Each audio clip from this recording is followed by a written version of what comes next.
कल्याण पूर्वेत 13 वर्षाच्या मुलीचं अपहरण करून हत्येच्या प्रकारानंतर कल्याण पूर्व पूर्ण तणावामध्ये आहे।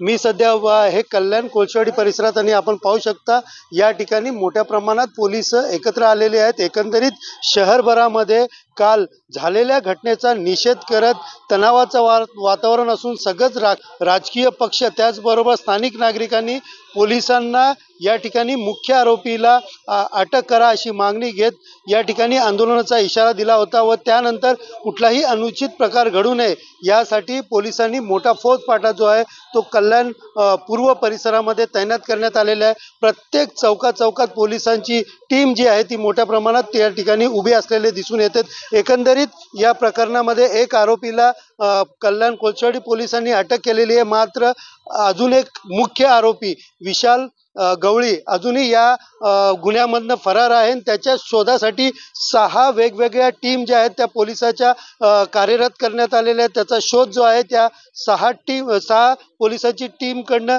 केले जात आहेत, मात्र तरी देखील मुख्य आरोपीला लवकरात लवकर अटक करा अशी मागणी घेऊन कल्याण कोळशेवाडी परिसरामधील नागरिक असतील त्याचबरोबर राजकीय जे कार्यकर्ते किंवा पदाधिकारी नेते असतील हे आक्रमक असून या ठिकाणी उग्र आंदोलनाचा इशारा दिलेला आहे। यासाठी हा पोलीस बंदोबस्त पूर्ण चौकामध्ये आणि कल्याण कोळशेवाडी परिसरामध्ये तैनात करण्यात आल्याचं दिसून येत आहे।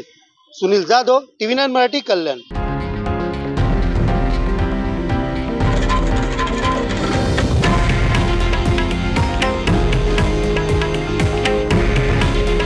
हे आहे देशातील नंबर 1 न्यूज नेटवर्क आणि आपण पाहत आहात TV9 मराठी।